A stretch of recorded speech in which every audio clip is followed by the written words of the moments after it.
Salamlar, vaxtınız xeyir olsun. May ayının 11-i günün ikinci yarısına doğru və axşam saatlarından başlayaraq Azərbaycan xüsusilə də şimal və qərb rayonlarında, yəni Böyük Qafqaz rayonlarında, Gəncə Qazax ərazisində, Kiçik Qafqaz rayonları ərazisində, Naxçıvan ərazisində, hava şəraitində dəyişiklik gözlənilir.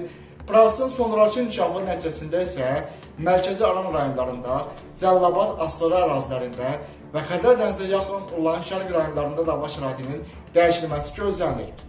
Prosesdə səbəb isə kanalda əvvəlcədən də bildirdiyimiz kimi Aralıq dənizinin şərqindən, Qara dənizinin şərqindən, rütubətli hava axınlarının Kiçik Asiya ərazisindən Qafqazın cənubuna, Azərbaycan arasına doğru may ayının ikinci 10 günlük ərzində tez-tez daxil olması gözlənilir. Yəni, orta troposferdə, atmosfer təzyiqində azalma nəticəsində siklon sistemlərinin Qafqazın cənubu Azərbaycan arasına doğru may ayının ikinci 10 günlük ərzində tez-tez daxil olması gözlənilir. Proses nəticəsində Böyük Qafqaz rayonlarının Balakan, Zaxıdalla, Şəki, Qax, Oğuz, Qəbələ, İsmailə, Şamaxı, Xızı, Quba, Qusar, Xaçmaz, Şabran rayonları ərazisində və Xəzər dənizinə yaxın olan şimal-şərq ərazilərində may ayının 11-i günün ikinci yarısından başlayaraq havada buludluluğun artması gözlənilir. Xüsusən də topa yağış buludlarının formalaşması üçün münbit sinoptik şəraitin yaranması gözlənilir. May ayının 11-dən 12-dən keçən gecə isə prosesin daha da güclənməsi fonunda yağıntıların lokal leysan xarakterli intensiv və güclü olması ehtimalı var, dolu yağması və şimşək çaxması gözlənilir.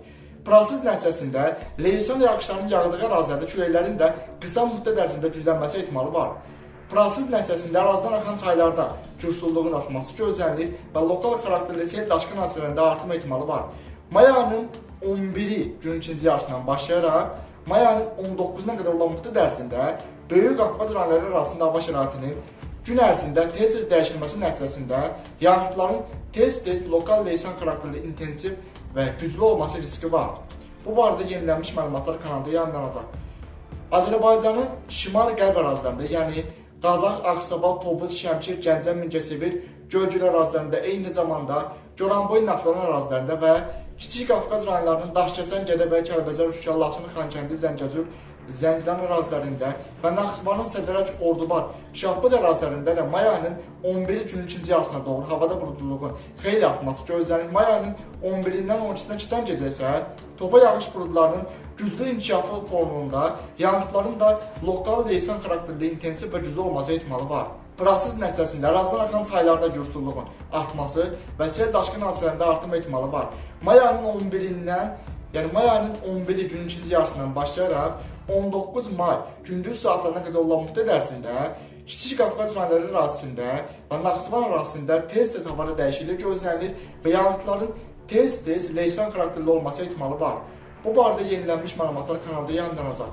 Proses nəticəsində mərkəzi Aran rayonlarının Yevlax, Kürdəmir, Zərdab, eyni zamanda Ağcabədi ərazilərində, İmişli ərazisində, Beyləqan ərazisində və Sabirabad, Saatlı, Salyan, Neftçala, Biləsuvar ərazilərində də may ayının 11-i günün ikinci yarısına doğru havada buludluluğun artması gözlənilir. May ayının 11-dən 12-sinə keçən gecə isə Azərbaycanın şimal-qərb, qərb və cənub-qərb rayonlarında formalaşması gözlənilən güclü topa yağış buludlarının mərkəzi Aran rayonları arasında da daxil olması riski var ki, nəticədə yağışın qısa müddət ərzində lokal xarakterli, intensiv və güclü olması gözlənilir.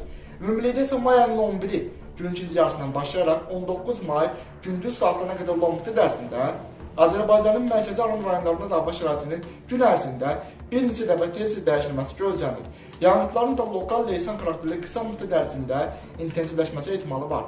Proses nəticəsində Kür çayının yuxarı axırında, Kür çayının aşağı axırında, Araz çayında və ərazidən axan su kanallarında sululuğun daha da artması ehtimalı var və əvvəlki dövrlərdə subasmaya məruz qalan ərazilərdə yenidən subasma hadisələrinin təkrarlanması gözlənilir.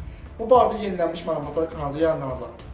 Cəlilabad, Masallı, Lənkəran, Astarlı, Yardımlı və Lerik ərazilərində may ayının 11-i günün ikinci yarısından başlayaraq havada buludluluğun artması gözlənilir. May ayının 11-dən 12-sinə keçən gecə isə prosesin daha da güclənməsi fonunda topa yağış buludlarının inkişafı üçün münbit sinoptik şəraitin yaranması gözlənilir. Arabir yağış yağması ehtimalı var. Yağıntıların isə lokal qısa müddətli intensivləşməsi gözlənilir. Xüsusən də Cəlilabad, Yardımlı, eyni zamanda Lerik və Astarlı dağ kəndlərində yağışın qısa müddət ərzində intensivləşməsi nəticəsində dağ çaylarında sululuğun artması gözlənilir. Ümumilikdə isə may ayının 11-i günün ikinci yarısından başlayaraq 19 may gündüz saatlarına qədər olan müddət ərzində ərazidə hava şəraitinin tez-tez dəyişilməsi gözlənilir və gün ərzində bir neçə dəfə yağışların qısa müddət ərzində intensivləşməsi ehtimalı var. Bu barədə yenilənmiş məlumatlar kanalda yayınlanacaq. Bugünlük bu qədər. Növbəti günlərdə atmosfer proseslərində baş verən ən son dəyişikliklər haqqında kanalda yenilənmiş məlumatlar yayınlanacaq.